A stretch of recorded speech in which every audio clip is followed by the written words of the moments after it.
আমার নবীরে শুধু মুরব্বীরা ভালোবাসতো না, ছোট্ট ছোট্ট বাচ্চাগুলাও ভালোবাসতো। জ্বলন্ত একটা প্রমাণ আপনাদের সামনে আমি এখন তুলে ধরবো। এখন কাঁদতে বলছি, কাঁদবেন। নবী আমার মক্কা থেকে হিজরত কইরা মদিনায় গেছে, আপনারা সবাই জানেন। নবী আমার বুক ভরা কষ্ট নিয়ে মদিনায় গেছে। বাহ, জন্মভূমি সাইরা যেই কাবার পাশে নবীর জন্ম। একজন হাজি এই মজলিসে যারা যারা হজে গেছে তাদের কাছে জিজ্ঞেস করেন আমার এই কথার আর কতটুকু সত্যতা আছে। ওই হাজিদের কাছে জিজ্ঞেস করেন, যারা উমরায় গেছে বা হজে গেছে তাদের কাছে জিজ্ঞেস করে দেখবেন, মাত্র এক সপ্তাহ যদি কাবার পাশে কোনো হাজি থাকে, ওই কাবা ঘরের প্রতি এতটা মহব্বত দিলের ভিতরে জন্মায়া যায়, যখন হাজি বিদায় তাওয়াফ কইরা দেশে আসবো অথবা মদিনায় যাইব, বিদায় তাওয়াফ কইরা কাবাটা যখন সাইরা আসে, হাজির মনটা চায় না কাবা ঘরটা সাইরা যাইতে। হাজি বারবার কাবার দিকে ঘুইরা ঘুইরা তাকায় আর কান্দে। কেন কান্দে জানো? আমার নবী হিজরতের রাতে বারবার ঘুইরা ঘুইরা কাবার ঘরের দিকে তাকায় আর বলে, মালিক রে, এখনো যদি তুমি বলো রে আল্লাহ, আমি এই কাবার পাশেই থাকবো, এই ঘরটা আমি সাইরা যাব না। মাত্র 2 মাস আগে আমি আমার মা বাবার নিয়ে ওই কাবায় গেছিলাম। বাবা, কাবার দরজার সামনে যেই দিন সকালবেলা চলে আসবো ফজরের নামাজের জন্য, কাবার দরজার সামনে দাঁড়াইছিলাম। আহারে, কলিজাটা ছিঁড়িয়া যায়।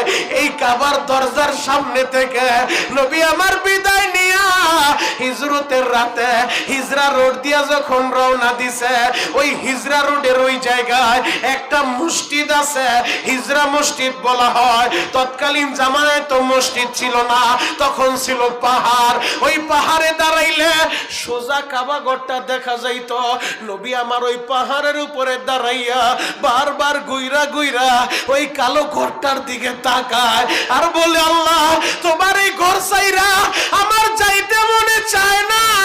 আল্লাহ, তুমি যদি বলো আমি এই ঘরের পাশেই থাকতে চাই, এ ঘর সাইরা যাব না। কিন্তু আমার মালিকের অর্ডার, কিছুই করার নাই। মক্কা ছাড়তে হবে, মদিনায় যাইতে হবে। 13 দিন সফর কইরা নবী আমার মদিনায় গেছে গো বাবা। এই দিক দিয়া মদিনার মানুষগুলা, মদিনার মুরব্বীরা, মদিনার যুবকেরা, মদিনার বাচ্চাগুলা 162 জন মানুষ মিলিয়া 13 দিন পর্যন্ত বাপ মদিনা, মদিনার গেট যেই জায়গায় করছে, হাজিদের কাছে জিজ্ঞেস করেন, বাবে মদিনা এই জায়গায় 13 দিন পর্যন্ত অপেক্ষা করে। কেন অপেক্ষা করে জানো? মক্কার মানুষগুলো আমার নবীরে তারায় দিছে, আমরা মদিনাবাসী নবীরে ভিআইপি রিসিপশন দিয়া আমরা মদিনাবাসী মদিনায় নবীরে গ্রহণ করব, নবীর জন্য কলিজা কাইটা দিব। আল্লাহু আকবার, আরো জোরে বলতে হবে আল্লাহু আকবার। 13 দিন পর্যন্ত সকাল থেকে সন্ধ্যা পর্যন্ত অপেক্ষা করে। ছোট্ট ছোট্ট বাচ্চারা অপেক্ষা করে, কখন নবী আইব, কখন নবী আইব, নবীরে স্লোগান দিয়া রিসিভ করব, নবীরে ভিআইপি স্লোগান দিয়া রিসিভ করব। ওই যে আরবি কবিতা শুনো না, তলাল বাদরু আলাইনা মিন সানিয়াতিল উইদা, এই মদিনার ছোট্ট ছোট্ট বাচ্চাগুলা ওরা নিজেরা বানাইছে। আমার নবী যখন মদিনায় ঢুকছে এই স্লোগান দিয়া দিয়া নবীরে রিসিভ করছে। আল্লাহু আকবার। 13 দিন পর্যন্ত অপেক্ষা করতেছিল। 13 দিনের মাথায় বলে, আজকেও মনে হয় নবী আইব না, সবাই চলে যাও, কালকে সকালবেলা আবার সবাই চলে আসো। হঠাৎ করে খেজুর গাছের মাথার থেকে একটা যুবক ডাক মারছে, ও মদিনার মানুষেরা, তোমরা যাইও না, যাইও না, তোমরা একটু দাঁড়াও গো। ওই যে মরুভূমির মাঝখান দিয়া 2টা লোক মদিনার দিকে আসতেছে, মনে হইতাছে আসমানের চাঁদটা মরুভূমির মধ্যে নাইমা গেছে, মরুভূমিতে নাইমা গেছে। তার মানে বোঝা যায় আমার নবী মদিনায় আইসা পড়ছে, নবী মদিনায় আইছে। মদিনার মানুষেরা,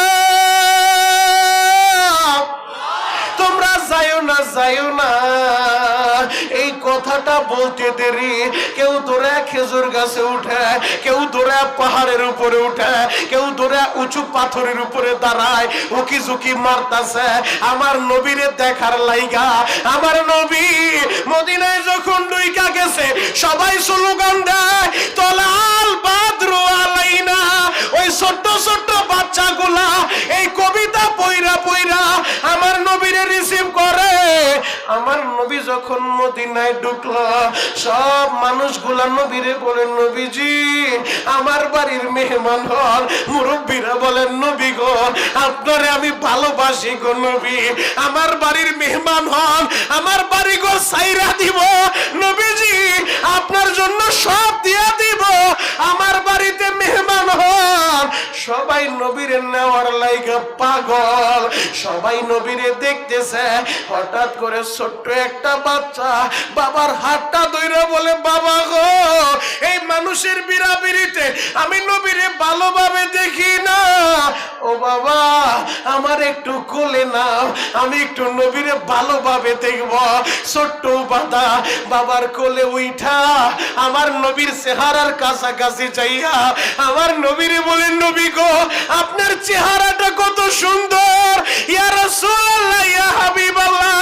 নবীজি আমি বাবার কাছে শুনছি মক্কার ভূখণ্ডে আপনি যখন কাবা ঘরের সামনে নামাজে দাঁড়াইতেন বেঈমানগুলা আবু জাহেলের নেতৃত্বে মরা উটের পচা নারী বুড়িগুলা আপনার গাড়ির উপরে চাপা দিত। নবী গো আমি বাবার কাছে শুনছি আবু জাহেল আপনারে অনেক কষ্ট দিছে। নবীজি আপনারে বেশি কষ্ট কে দিছে? আমার নবী বলে আবু জাহেল দিছে। এরপরেও বাদা বলেন নবী গো আপনার চেহারাটা তো সুন্দর কিন্তু ঠোঁটের নিচে একটু ফাটা কেন গো নবী? এই কথাটা বলতে দেরি আমার নবীর ঠোঁটটা কাঁপা শুরু হয়ে গেছে, চোখের পানি আর আটকাইতে পারে না। নবী বলে বাদা রে তোমাদের এই দেশে আসার আগে আমি কোরআনের দাওয়াত নিয়ে গিয়েছিলাম তায়েফের ময়দানে। ওবাদারে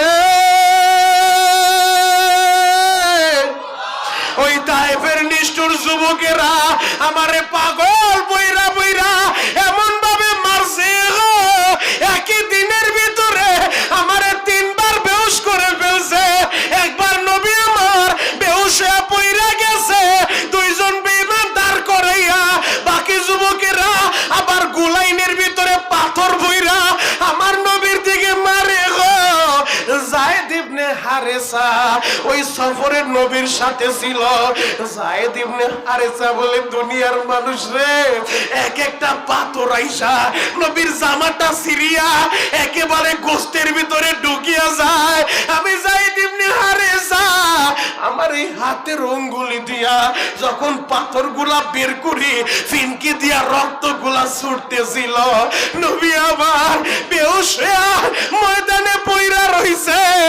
এই দৃশ্যটা দেখা আসমানের ফেরেশতারাও কান্দে, জমিনের মানুষগুলো কান্দে গো, কিন্তু বেঈমানের দিলে মায়া লাগলো না। যায়েদ ইবনে হারেসা বলে আমি একটা দৌড় দিয়া তায়েফের বাড়ি বাড়ি যাইয়া যায়েদ ইবনে হারেসা বলে ও তায়েফের মহিলারা তোমরা শুনছনি আমার বাবা মুহাম্মদ 3 দিন যাবত কোনো খাবার খায় না, আমার বাবা না খাইয়া এই কোরআনের দাওয়াত দিয়া তোমাদের দেশে আসছে, তোমাদের দেশে আসছে, কিন্তু যুবকগুলা আমার বাবারে মাইরা বেহুশ করে ফেলছে। ও তায়েফের মহিলারা তোমরা একটু পানি দাও গো, আমার বাবার জন্য একটু পানি দাও। তায়েফের নিষ্ঠুর মহিলারা 1 গ্লাস পানিও দেয় নাই গো বাবা। নবীর এই করুণ দৃশ্য দেখা জিব্রাইল আমিনও কান্দে, আল্লাহ জিব্রাইলে পাঠাইছে, জিব্রাইল তাড়াতাড়ি যা। জিব্রাইল এসে বলে, নবী গো আপনি একবার বলেন পুরা তায়েফটারে উল্টা দিব। নবীজি নবীজি আমি একা আসি নাই, আমার সাথে পাহাড়ের দায়িত্বরত ফেরেশতারা হইছে। আপনি বললে দুই পাশের পাহাড় এমন ভাবে চাপ মারবো, এই জায়গায় যে কোনো মানুষ বসবাস করছে এর কোনো আলামত অবশিষ্ট থাকবো না। আপনি বলেন। আমার নবী কান্দে আর বলে, জিব্রাইল এরা আমারে চিনে নাই, এরা আমার পরিচয় জানে না। ও জিব্রাইল আমি রহমতের নবী, আমি কেমনে কসমের দোয়া করি। জিব্রাইল রে আমার আল্লাহ আমারে রহমত কইরা পাঠাইছে, আমারে বলছে আমি রহমাতুল লিল আলামিন, আমি কেমনে কসমের দোয়া করি। জিব্রাইল রে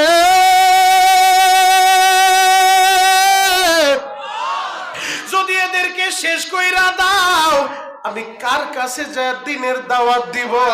যুবক এই ঘটনা শুইনা ছোট্ট ছেলেও বাবার কোল থেকে লাফ দিয়া নামছে, হাতটা বাড়ায় দিছে। ও মদিনার বন্ধুরা, ও মদিনার ছেলেরা, আমার হাতে তোমরা হাত দাও। সব বন্ধুরা আজকে ওয়াদা দাও, মক্কার বেঈমানগুলো আমার নবীরে মারছে, মক্কার বেঈমানগুলো আমার নবী ঠোঁট পাঠাইছে, মক্কার বেঈমানগুলো আমার নবীরে মক্কায় থাকতে দেয় নাই। ও মদিনার বন্ধুরা আমার হাতে হাত দাও, তোমরা ওয়াদা নিয়ে বাড়িতে যাইবা। আমরা মদিনার ছেলেরা আমার নবীর জন্য জীবন দিয়া দিব। ও পাচুরিয়ার যুবকেরা, ও বেড়া থানার যুবকেরা, ও পাবনা জেলার আশেকরা, মদিনার ছেলেরা যদি ওয়াদা নিয়ে বাড়ি যাইতে পারে, নবীর জন্য ওরা জীবন দিতে চায়, তোমরা কি ওয়াদা নিতে পারবা না? আমার নবীর বিরুদ্ধে কোন নাস্তিক যদি কথা বলে, ও সে প্রান্তে জন্ম নেক, আমরা ওয়াদা নিয়ে বাড়ি যাইতে চাই। ওই নাস্তিকরে হাতের নাগালে পাইলে ওরে জুতা দিয়া বাইরে ওর চান্দি ফাটাইতে হবে।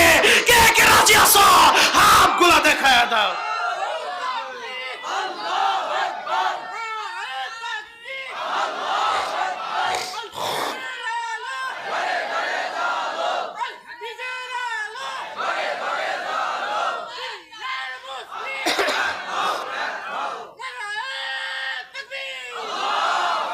আল্লাহ সবাইকে কবুল করুক, সকলে বলেন আমিন। খারাপ লাগতেছে বাবা? শেষ করে দিব? আর কিছু সময় চলবে? এক নজরে আমার দিকে তাকায় থাকবেন, চোখের পানি যেভাবে আছে সেভাবেই রাখেন। গুনাহ করতে সময় লাগছে, আমার আল্লাহর মাফ করতে সময় লাগবো না। এই যে আশেক রাসূল নবীর মুহাব্বতে পইরা ওই দেওয়ালে লিখলে আশেক হওয়া যায় না। জিলাফি খাওয়ার খিচুড়ি খাওয়া আশেক হয়ে লাভ নাই। আশেক হইবা সাচ্চা পাক্কা আশেক। নবীর কষ্টের কথা শুইনা কলিজা জ্বালায় পড়ে চোখের পানি দিয়ে আল্লাহরে বলবা, আল্লাহ নবীর রওজা না দেখ আমারে কবরে নিও না। দেখো আশেকরা কেমনে বৈশা বৈশা কান্দে। আল্লাহ এদের চোখের পানির খাতিরে এদের সবার মা বাবারে তুমি মাফ করে দাও। চিৎকার করে বলেন আমিন। আরো জোরে বলেন আমিন। যেই কথাটা বলতেছিলাম, আমার নবীর ছোট্ট ছোট্ট বাচ্চাগুলো কতটা ভালোবাসছে এটাই তোমাদেরকে বুঝাইতে চাই। সাহাবায়ে কেরাম আমাদেরকে দেখায় গেছে, সাহাবায়ে কেরাম আমাদেরকে শিখায় গেছে কোন তরিকায় নবীরে ভালোবাসতে হয়, কিভাবে নবীরে ভালোবাসতে হয়। যুবক জ্বলন্ত একটা প্রমাণ আমি তোমাদের সামনে তুলে ধরবো। নবীর সাহাবীরা নবীর জন্য কতটা পাগল ছিল। নবীর সাহাবীরা দুনিয়া একদিকে, আমার নবী একদিকে, মায়ের চাইতো নবীরে বেশি ভালোবাসতো, ছেলের চাইতো নবীরে বেশি ভালোবাসতো, সব কিছুর চাইতে নবীরে বেশি ভালোবাসতে হবে। কথা বলেন ঠিক? বুখারীর থেকে দলিল নেন, বানানো কোনো গল্প গুজব আপনাদেরকে আমি বলতেছি না। প্রথম আলো আর ভোরের আলো, আমার দেশ পত্রিকা, এই সমস্ত পত্রিকার হেডিং শুনাইতেছি না। ৭১ টেলিভিশন আর যমুনা টেলিভিশনের নিউজ বলতেছে না। পবিত্র কোরআন থেকে দলিল নেন, হাদিস থেকে দলিল নেন। হাদিসে পাকে নবী সাল্লাল্লাহু আলাইহি ওয়াসাল্লাম বলেছেন, লা ইউমিনু আহাদুকুম হাত্তা আকুনা হাব্বা ইলাইহি মিন ওয়ালিদিহি ওয়া ওয়ালাদিহি ওয়ান নাসি আজমাইন। একজন ঈমানদার ততক্ষণ পর্যন্ত পরিপূর্ণ ঈমানদার হতে পারে না, কামেল মুমিন হতে পারে না, যতক্ষণ পর্যন্ত তার মা বাবা, ছেলে সন্তান, এমনকি নিজের জীবনের চেয়ে নবীরে বেশি ভালো না বাসবে। আমি বিশ্বাস করি এই পাবনা জেলার বেড়া থানার পাচুরি এলাকায় হাজার হাজার যুবক আশেক রাসূল আজকে যারা মাহফিলে এসেছেন, আমার দিল সাক্ষী দেয়, আপনারা যারা এসেছেন, আমরা সবাই আমাদের মায়ের চাইতে, বাবার চাইতে, ছেলের চাইতে, মেয়ের চাইতে, এমনকি আমাদের কলিজার চাইতে মদিনাওয়ালার বেশি ভালোবাসি। কথা বলেন ঠিক? ওই মদিনাওয়ালার রওজাটা দেখতে মন চায় কি চায় না? আরো জোরে বলেন বাপ, চায় কি চায় না?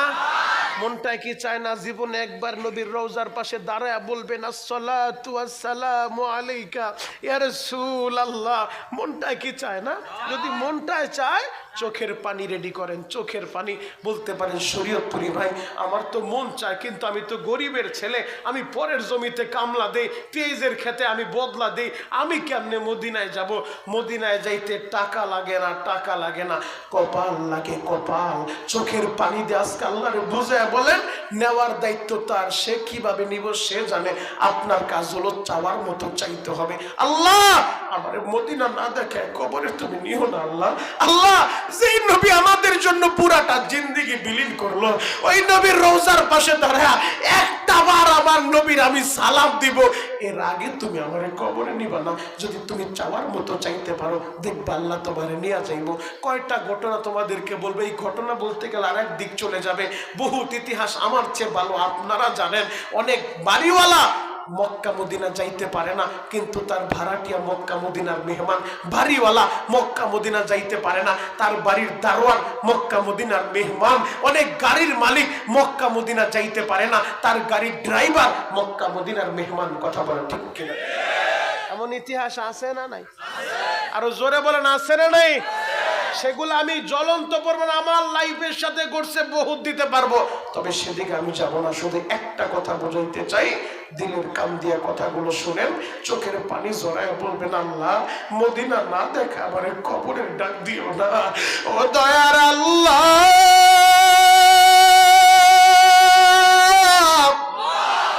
যেই নবীর জীবনের চেয়েও বেশি ভালোবাসি রে মাওলা, ওই নবীর রওজা না দেখাইয়া, ওই নবীর স্বপ্নে যুগে না দেখাইয়া, এই পাচুরিয়ার একজন আশিকেরও তুমি কবরের ডাক দিও না রে মাওলা।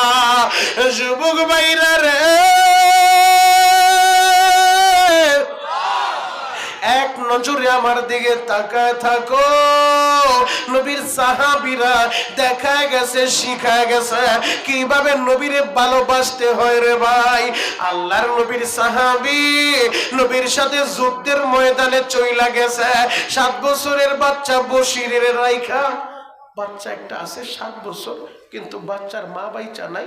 এখন বাবাই যে জিহাদের ময়দানে যাইব, উচিত তো ছিল বাচ্চার কাছে বিদায় নিয়ে যাওয়া, যে বাবা আমি নবীর সাথে যুদ্ধের ময়দানে যাই। কিন্তু সাহাবীরা শিখায় গেল নিজের কলিজার টুকরা ছেলের চাইতেও তারা নবীর বেশি ভালোবাসে। বশিরের বাবা নবীর সাথে যুদ্ধের ময়দানে চইলা গেছে।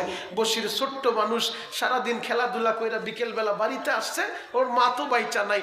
বাবাই ঘুম পাড়ায়, বাবাই খাবার খাওয়ায় দেয়, বাবাই ছেলেরে গোসল করায় দেয়। বিকালবেলা বাড়িতে আসছে, দেখে বাবাই তো বাড়িতে নাই। পাড়া প্রতিবেশী লোকদেরকে বলে আমার বাবারে দেখছো? সবাই বলে বশির তুমি কি জানো না তোমার বাবা তো নবীজির সাথে জিহাদের ময়দানে গেছে। আল্লাহু আকবার, আরো জোরে বলেন আল্লাহু আকবার।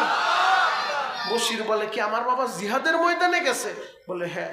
আমার বাবা দিয়ে আমারে বললো না। আমার বাবা কেমন বাবা, আমারে বইলাও গেল না, আমার কাছে বইলা যাইতো, আমার না বইলেই চইলা গেল। এবার বশির বিকেল বেলা সোজা চইলা গেছে মসজিদের নববীতে। আমার নবীর মসজিদের নববীতে যায় বশির পড়ে আছে। কেউ খাবার দিলে খায়, না দিলে না খায় থাকে। বাড়িতে আর আসে না। বাড়িতে কার জন্য আসবো? মা নাই, বাবা গেছে জিহাদের ময়দানে। এখন বশির মসজিদের নববীতেই পড়ে আছে। বশির আর কোথাও যায় না। কেউ খাবার দিলে খায়, না দিলে না খায় মসজিদের নববীর বারান্দায় পড়ে থাকে। কয়েকদিন পর যুদ্ধ যখন শেষ হয়ে গেছে, আমার নবী তার সাহাবীদেরকে নিয়ে দলে দলে মদিনায় ঢুকতেছে। ছোট্ট বালক বশির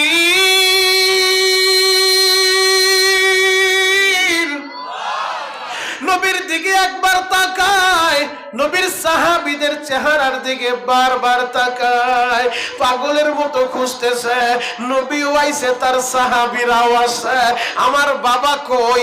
আমার বাবারে দিয়ে আমি দেখি না।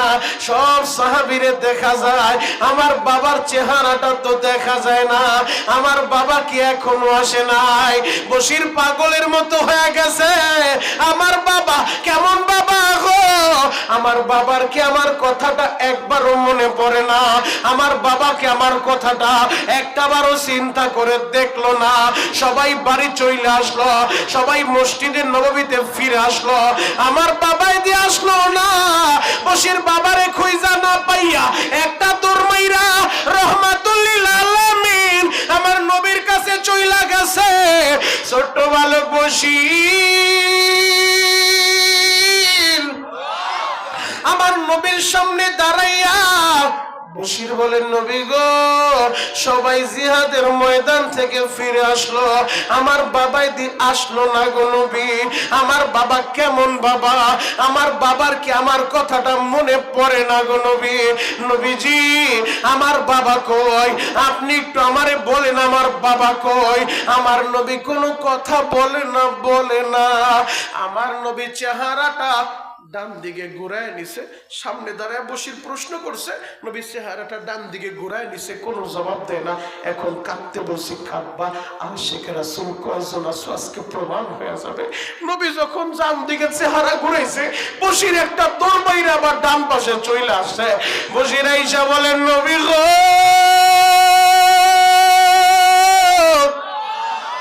আপনি যে কোনো কথা বলেন না নবী, আপনি যে কোনো জবাব দেন না গো নবী।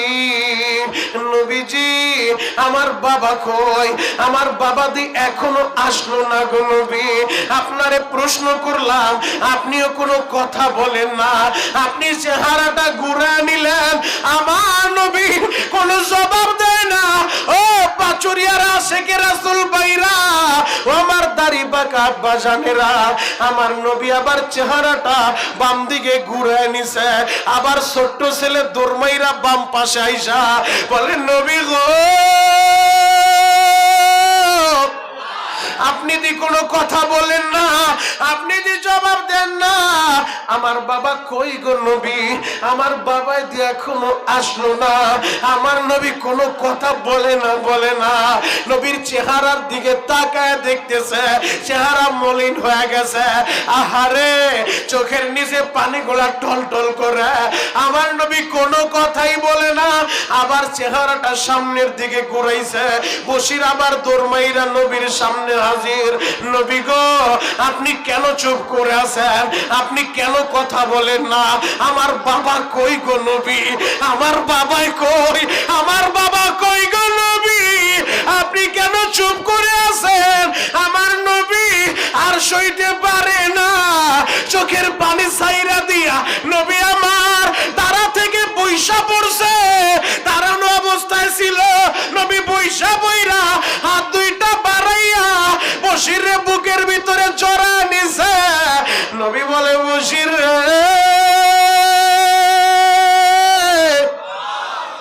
তোর বাবা তো দুনিয়ায় বাইচা নাই। ও বশির, তোর বাবা জিহাদের ময়দানে যাইয়া শহীদ হয়ে গেছে রে বাবা। আমি নবী হয়তো তোর বাবারে জান্নাত থেকে আইনা তোর সামনে দাঁড় করাইতে পারবো না, তবে আমি মুহাম্মদ জানিয়ে দিলাম, তুই যতদিন বাঁচবি, আমি যতদিন বাঁচবো, আমি তোরে বাবার মতো ভালোবাসবো রে বাবা। ও যুবক, আমি তোমাদেরকে এটাই বুঝাইতে চাই, সাহাবীরা দেখা গেল কেমনে নবীরে ভালোবাসতে হয়। সন্তানের চাইতো নবীর মোহাব্বত দিলে বেশি ছিল, যার কারণে সন্তানের মোহাব্বতে পইরা জিহাদের ময়দান থেকে পলে আসে নাই, জিহাদের ময়দানে চইলা গেছে। সন্তানের চাইতো নবীর মোহাব্বত বেশি। ওরে যুবক, এমন একটা দুইটা ঘটনা না, অহরহর ঘটনা আছে। সাহাবীদের জীবনী পড়ে দেখো, সাহাবীরা দেখা গেল মিয়ারে হক যাদেরকে বলা হয়, সত্যের মাপকাঠি, ওই সাহাবীরা, সেই সাহাবী সম্পর্কে আমার আল্লাহ জানায় দেয়, রাদিয়াল্লাহু আনহুম ওয়া রাদু আন। যেই সাহাবীদের এত দাম, আমার আল্লাহ তাদেরকে দামি বানাইলো।